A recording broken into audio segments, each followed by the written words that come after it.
Kuasamu bebaskan diri.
yang sudah memberkati kita dengan luar biasa. Saudaraku, saudara yang datang pada hari ini pasti dengan berbagai latar belakang ya, dan juga punya masalah. Bukan punya banyak masalah, tapi punya masalah. Setiap orang punya masalah, ya. Ada masalah keuangan, masalah pekerjaan, masalah rumah tangga, masalah relasi. Bahkan ada yang datang dengan sakit penyakit. Dan mungkin di tempat ini ada yang pernah divonis oleh dokter nggak akan sembuh lagi. Tetapi saudara percaya, saudara datang ke tempat yang tepat. Karena Yesus hadir di tempat ini dan kuasanya, kasihnya akan mengalir seperti sungai. Amin. Katakan amin yang percaya. Berikan tepuk tangan untuk Tuhan Yesus.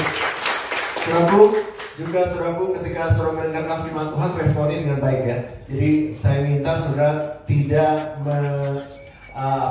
tidak terganggu oleh gadget saudara. Ya, kalau saudara nggak perlu, jangan keluarkan gadget saudara karena itu akan mengganggu dan saudara pasti tidak akan mendapat berkat firman Tuhan. Saudara akan diberkati oleh firman Tuhan kalau saudara belajar untuk konsentrasi, karena ketika kita mendengarkan firman Tuhan, iblis juga mencoba untuk mencuri dengan berbagai hal. Ketika Tuhan mencuri benih itu satu juga nggak akan tumbuh saudara, ya. Oleh sebab itu kita perlu konsentrasi yang penuh ya. Dan saudaraku, apapun keadaan kita hari ini, ya, keadaannya lagi susah, lagi menderita, ya, atau saudara dalam keadaan nyaman. Saudara punya pekerjaan, saudara punya uang yang banyak, mungkin saudara punya perusahaan, punya toko. Siapapun saudara, latar belakang apapun yang saudara punya, saudara membutuhkan pertolongan ajaib.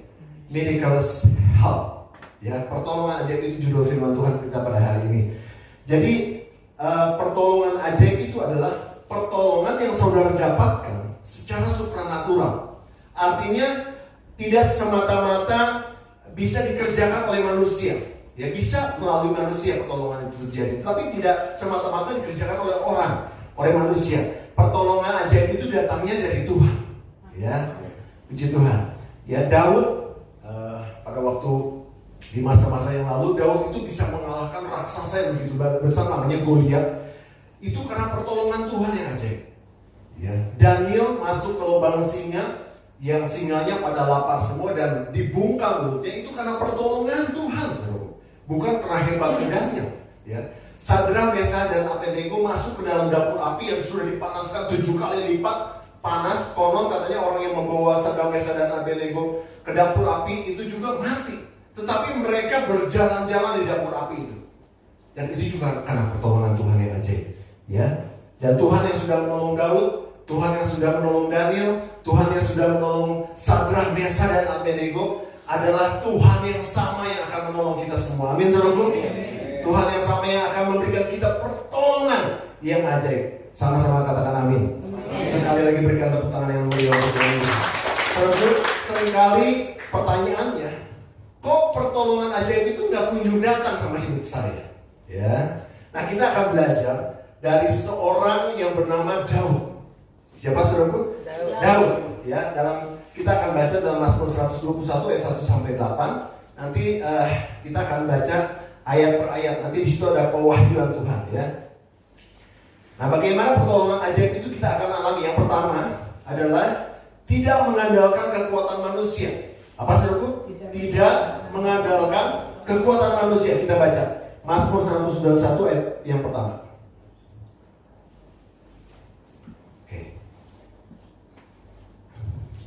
Kita baca sama-sama ya, 1, 2, 3. Nyanyian ziarah. Aku melayangkan mataku ke gunung-gunung. Dari manakah akan datang pertolonganku? Sampai di situ dulu. Jadi di sini Daud mengatakan, aku melayangkan mataku ke gunung-gunung. Dari mana datangnya pertolonganku? Seolah-olah dia nggak percaya. Tetapi dia melihat gunung-gunung. Ya, gunung-gunung itu melambangkan kekuatan manusia, ya.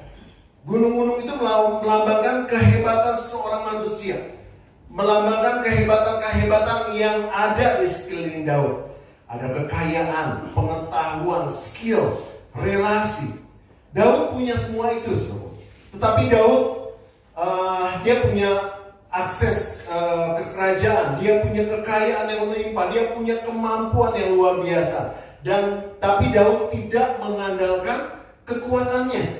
Nah, seringkali kita manusia menghadapi banyak masalah, ya, mengandalkan kekuatan kita, saudara. Mungkin itu kekayaan kita, skill kita, relasi kita, ya, keluarga kita mungkin ada yang kaya, ya. Kita mengandalkan, kita punya kenalan pejabat, kita punya link, ya, kepada konglomerat, aduh, mungkin mereka akan menolong saya, bisa menolong saya. Kadang-kadang manusia mengandalkan kekuatan yang ada di sekitarnya, ya. Tetapi saudaraku, pertolongan ajaib itu tidak akan terjadi kalau kita masih mengandalkan kekuatan kita, ya. Jadi jangan mengandalkan kekuatanmu sebagai manusia yang tidak ada apa-apanya, tetapi mengandalkan Tuhan. Seperti Daud mengatakan, dari mana datangnya pertolonganku? Padahal dia udah ada semuanya, saudaraku. Tapi dia masih bertanya dan dia masih meyakinkan dirinya bahwa pertolongan itu yang ajaib itu ketika dia mengandalkan Tuhan. Ya, itu yang pertama. Sama-sama katakan mengandalkan kekuatan Tuhan. 1, 2, 3. Mengandalkan kekuatan Tuhan. Yang kedua, percaya Tuhan kita yang besar itu hidup dan berkuasa. Amin. Sama-sama katakan Tuhanku hidup dan berkuasa. 1, 2, 3. Kita baca ayatnya, ayat yang kedua sama-sama baca. 1, 2, 3. Pertolonganku ialah.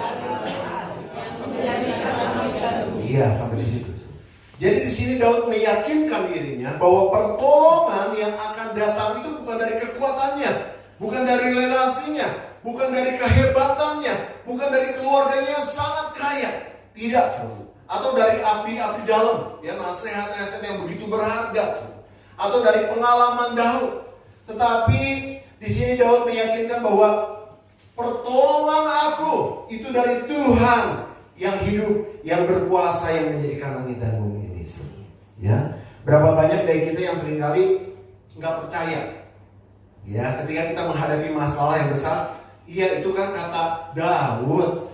Seringkali kan kita ngalami masalah-masalah yang begitu berat, masalah keuangan, masalah sakit penyakit mungkin yang tidak kunjung sembuh, menghadapi kebangkrutan, menghadapi kesulitan hidup yang sangat menghimpit kita.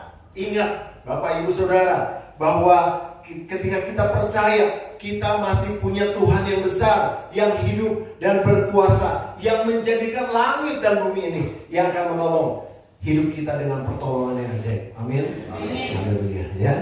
Ayat ketiga kita baca dan ayat yang keempat. Mazmur 121. Sama-sama baca 1, 2, 3. Ia takkan membiarkan kakimu goyah, menjaga tidak akan lelah. Ayat yang keempat. Sesungguhnya tidak akan lelah dan tidak menjaga Israel. Amin. Ya, jadi penjaga Israel itu Tuhan. Ya, ayat yang ketiga dikatakan ia tidak membiarkan kakimu goyah. Dia tidak akan membiarkan kita jadi gemetar dan kalah, lemah. Ya. Penjagamu tidak akan terlelap. Semuanya tidak terlelap dan tidak tertidur. Penjaga Israel, bayangkan saudara, dia tidak pernah tidur untuk menjaga kita. Kalau saudara, misalnya saudara di sini orang yang sangat kaya sekali, ya, pasti rumah saudara dijaga sama satpam. Ada yang rumahnya dijaga sama satpam? Ada? Ada siapa? Leo punya satpam. Ya, di sini misalnya keluarganya Pak Teddy, misalnya dia milioner, pasti rumahnya tuh mau masuk ke rumahnya tuh ada dijaga sama satpam, belum anjing-anjing hamster, anjing-anjing bulldog gitu ya. Oh, saya lihat tadi siapa? Yanto ya, ada Yanto ya. Dia punya banyak penjaga tapi anjing. Nah, jadi kalau ada yang mau nyuri mobilnya, koleksi mobilnya tuh pasti anjingnya dulu yang gitu ya. Nah, tapi ini penjaga-penjaga tuh pasti ada namanya jadwal shift, ya. Ada yang pernah jadi satpam? Leo.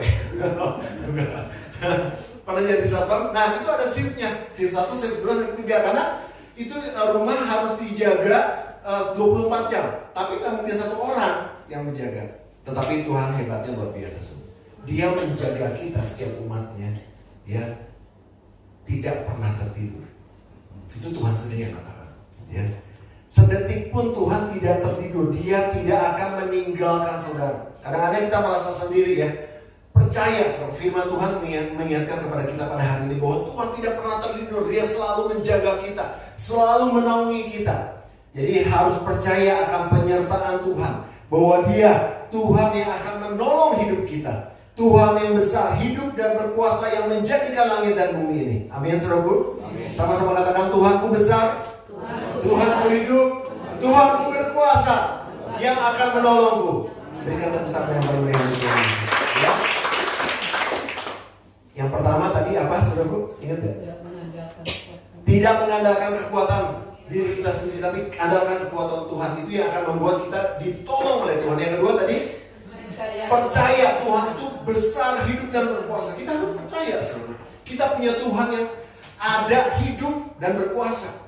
Ya, itu yang harus kita percayai, sehingga pertolongan itu akan terjadi.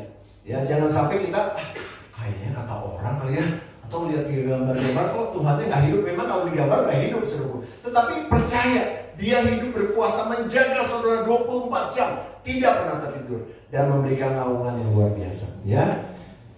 Kemudian yang ketiga, agar pertolongan ajaib itu terjadi dalam kehidupan kita, kita harus belajar untuk merendahkan diri dan berdoa mencari wajah Tuhan. Waktu Daud susah, ya, Daud juga walaupun dia seorang raja, perjalanannya mulai dari jadi gembala, kemudian dia jadi raja, ya, dia mengalami banyak hal. Titik baliknya ketika dia melawan Goliat, dia menjadi orang yang paling berkuasa, dia menjadi raja menggantikan Saul. Nah, saudaraku, waktu Daud susah, dia tidak mencari abdi dalam, ya, penasehat kerajaan, ya, dia tidak mencari panglima, ya, dia tidak mencari penghibur. Ya, kalau seorang raja pasti ada penghibur. Aduh, gua lagi susah nih, gua lagi galau, tolong panggilkan penghibur, ya, nari gitu ya. Enggak, saudaraku, dia mencari Tuhan.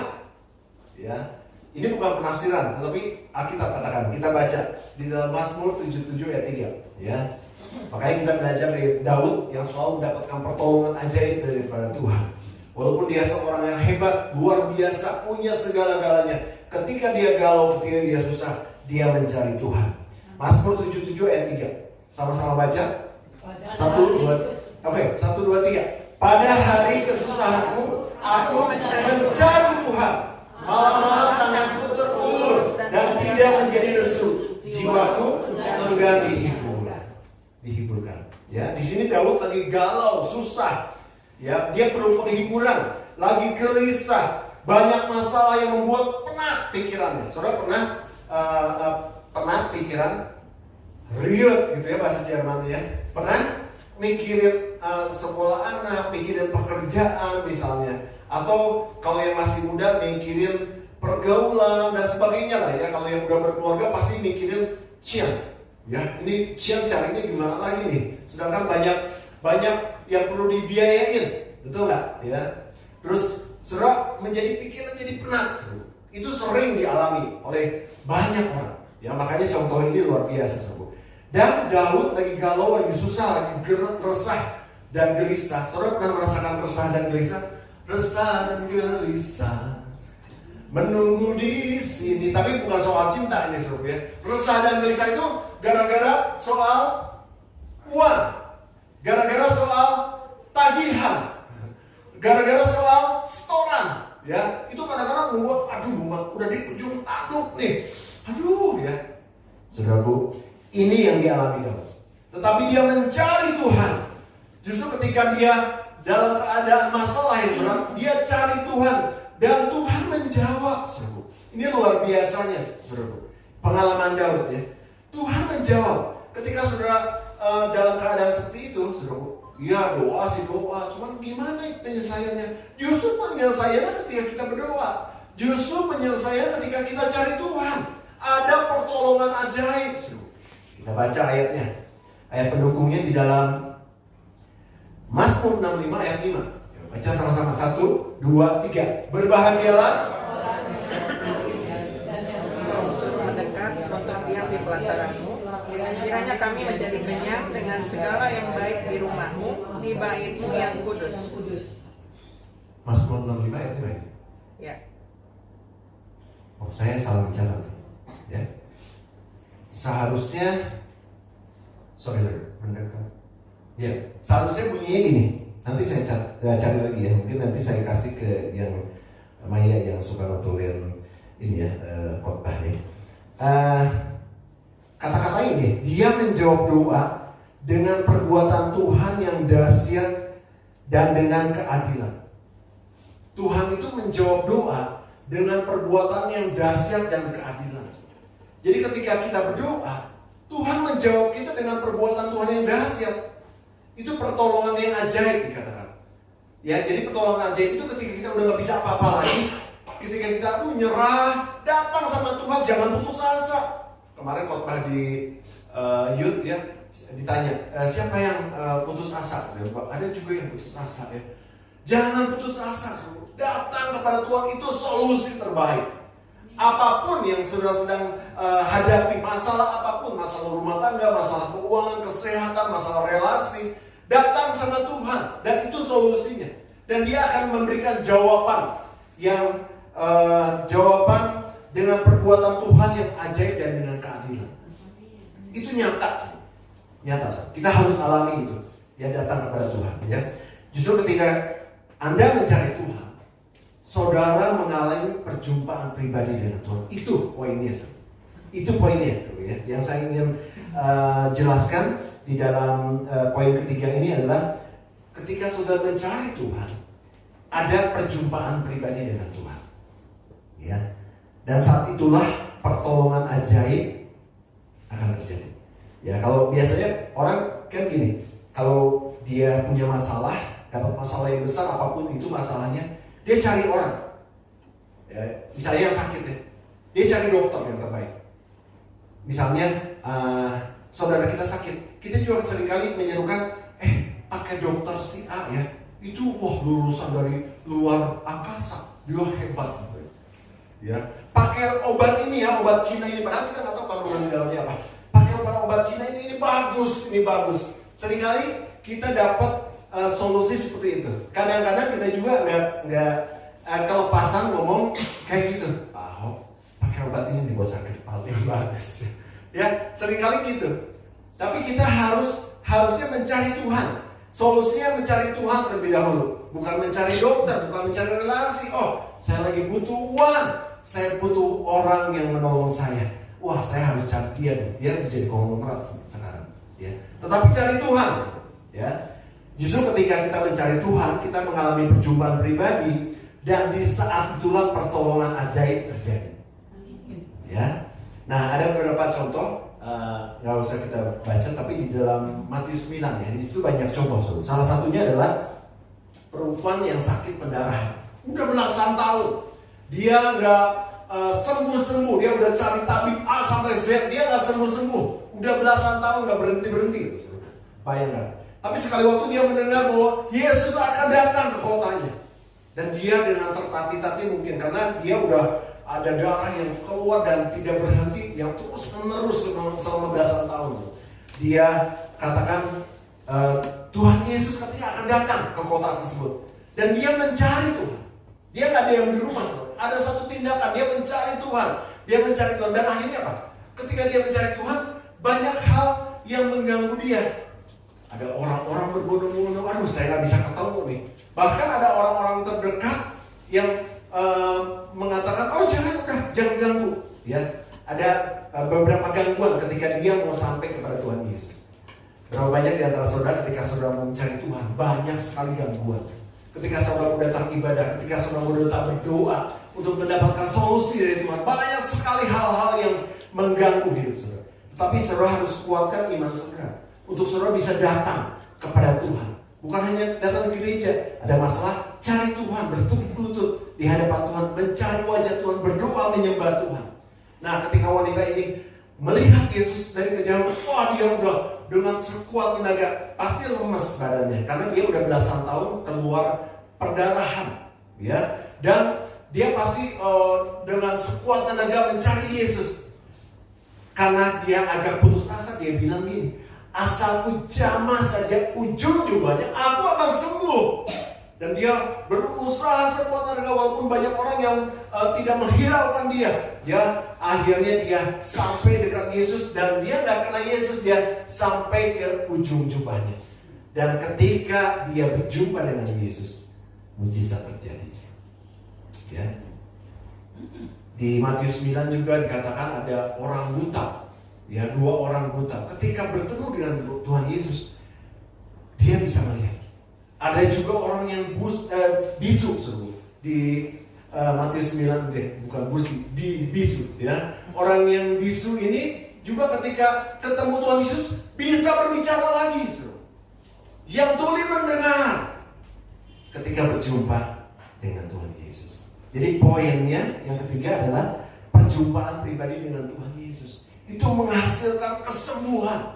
Perjumpaan pribadi dengan Tuhan Yesus bukan sesuatu yang kaleng-kaleng, Ketika saudara bertemu dengan Tuhan Yesus tiap hari, saudara menjerit berdoa kepada Tuhan Yesus, itu mendatangkan pertolongan yang ajaib. Amin. Haleluya. Ya, ayat kelima dan keenam kita baca. Tuhanlah penjagamu. Sama-sama baca 1, 2, 3. Tuhanlah penjagamu, Tuhanlah naunganmu di sebelah tangan kananmu. Artinya Tuhan itu dekat, Jadi kita harus cari Dia. Kecuali saudara yang menjauh. Saudara nggak mau mencari Tuhan, saudara nggak mau datang sama Tuhan, itu saudara bisa menjauh dari Tuhan. Tapi Tuhan itu dekat, di sebelah tangan kananmu. Ayat yang ke-6. Matahari tidak menyakiti engkau pada waktu siang atau bulan pada waktu malam. Ya. Jadi matahari tidak akan menyakiti engkau pada waktu siang. Hari-hari ini kita rasakan begitu panas sekali ya. Tapi itu tidak akan menyakiti saudara. Ya. Dan bulan pada waktu malam. Itu juga satu arti kiasan bahwa masalah dan pencobaan bisa datang, tapi itu tidak akan menyakiti hati kita, menyakiti diri kita. Ya, karena Tuhan menjadi pelindung. Ya. Jadi saudaraku, ketika saudara menghadapi masalah yang besar dalam hidup saudara, masalah apapun yang terjadi dalam kehidupan saudara, masalah rumah tangga, keuangan, masalah kesehatan, masalah relasi, pertama-tama cari Tuhan. Sama-sama katakan cari Tuhan. Berjumpa secara pribadi dengan Tuhan, dan Dia akan memberikan pertolongan yang ajaib. Amin. Amin. Ya, sama-sama katakan rendahkan diri dan cari Tuhan. Bilang sama sebelahnya kalau ada masalah. Bilang sama sebelahnya. Lu ada masalah nggak? Kalau ada masalah. Ya kan? Pasti ada masalah kan? Jangan cari gua. Bilang sama sebelahnya, jangan cari gua. Cari Tuhan. Maka semuanya akan beres. Bilang. Berikan tepuk tangan. Yang keempat dan terakhir adalah ketika kita mau mendapatkan pertolongan ajaib, miraculous help dari Tuhan, percaya Tuhan pasti memberi pertolongan. Itu yang terakhir, percaya kita bahwa Dia akan memberikan pertolongan. Kalau tadi kan percaya yang pertama, percaya bahwa Tuhan itu ada, besar, hidup, dan Dia berkuasa. Yang kedua adalah percaya Tuhan akan memberikan pertolongan. Kita baca ayat-ayat terakhir dalam Mazmur 121 ayat 7 dan 8. Sama-sama baca. 1, 2, 3. Tuhan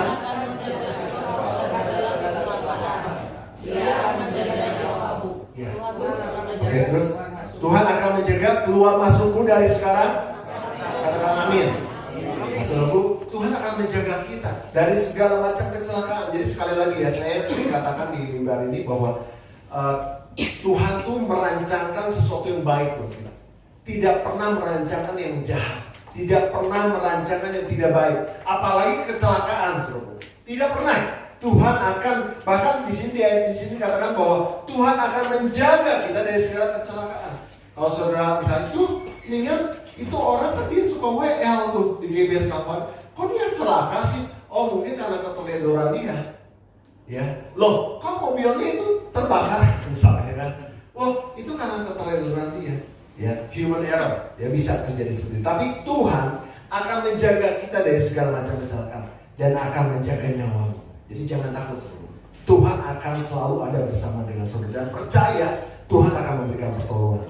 Ya, jadi saudaraku percaya janji Tuhan akan memberikan perlindungan, menjaga nyawamu, bahkan menjaga keluar masukmu sampai selama-lamanya. Katakan amin. Amin. Ya. Dan Tuhan Yesus itu tetap sama. Dulu, sekarang dan sampai selama-lamanya. Ya, kalau saudara ingat bahwa Tuhan itu begitu luar biasa. Wah, Tuhan itu hebat. Kalau para hamba Tuhan memberitakan firman Tuhan di mimbar, ya, ketika baca di Alkitab, wah Tuhan tuh hebat pada masanya. Tapi ingat baik-baik saudara, di Perjanjian Baru dikatakan Tuhan itu tetap sama dulu, sekarang sampai selama-lamanya. Kita baca ayat yang terakhir. Ibrani 13 ayat 8. Yuk, sama-sama baca 1, 2, 3. Yesus Kristus tetap sama, baik kemarin maupun hari ini dan sampai selama-lamanya. Yang percaya katakan amin. Ya, saudaraku, percaya saudaraku, Tuhan Yesus yang dahsyat, yang menyembuhkan sakit penyakit. Dia menyembuhkan orang yang sakit, yang buta melihat, yang timpang berjalan, yang tuli mendengar, yang bisu berbicara. Bahkan ketika bangsa Israel tidak mendapatkan jalan keluar, tidak hanya dia menyembuhkan yang sakit, tapi Tuhan yang luar biasa itu juga dia memberikan jalan keluar. Ketika bangsa Israel dikejar oleh bangsa Mesir dan dia mendapatkan jalan buntu, ya, di depannya ada lautan, mati nih, bangsa Israel mati. Ya, Tuhan membelah laut menjadi dua dan dia menyiapkan jalan yang lurus, dan sehingga bangsa Israel bisa berjalan dan terlepas dari semuanya. Kadang-kadang kita menghadapi jalan buntu dalam kehidupan kita. Tetapi ingat, Tuhan yang akan memberikan pertolongan yang ajaib itu akan membuka jalan buat kita. Dan dia pada hari ini berjanji buat kita semua. Dia tidak akan meninggalkan kita. Tuhan yang sama, yang sudah menolong bangsa Mesir, dia juga yang akan menolong hidup saudara dan saya. Amin saudaraku. Sama-sama katakan, Tuhan pasti memberikan pertolongan. Ya, haleluya. Keempat hal ini saudara harus praktekkan dalam kehidupan saudara, maka pertolongan ajaib akan terjadi dalam hidup kita. Amin saudara. Aku takut Engkau menopangku. Ini yang sering terjadi dalam kehidupan kita saudara. Kita gentar dengan masalah yang ada, tetapi Tuhan akan menolong kita. Ini kehidupan kita di saat takut. Di saat aku takut, Engkau menopangku. Di saat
yang tulus. Saudara diberkati ibadah pada pagi hari ini. Amin. Kita akan mengakhiri ibadah pada pagi hari ini. Saya undang jemaat untuk bangkit berdiri.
Sepanjang minggu ini, setiap hari ada mujizat terjadi dalam kehidupan kami, dan kami akan menyaksikan tentang kebaikan Tuhan, tentang kemurahan Tuhan, tentang semua yang Tuhan berikan dalam kehidupan kami kepada banyak orang, sehingga mereka juga boleh percaya kepada Tuhan Yesus, Tuhan yang hidup, Juru Selamat kami. Terima kasih Bapak, dan juga Tuhan Yesus yang mengikuti ibadah online, baik hari ini ataupun siaran tunda nanti. Biarlah Engkau akan berkati mereka semua yang mengikuti ibadah ini.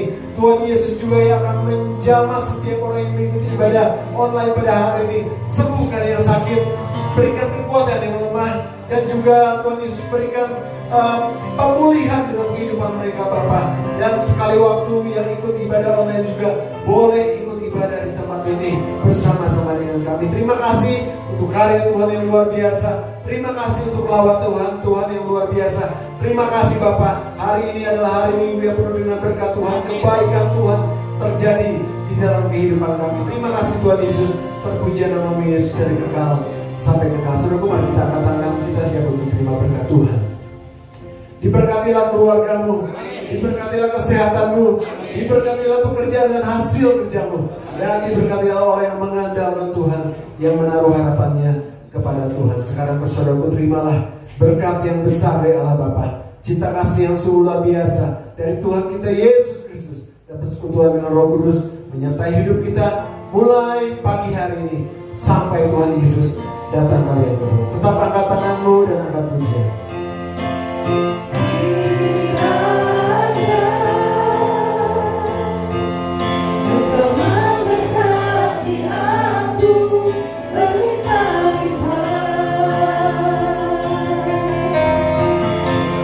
Nama perlu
cinta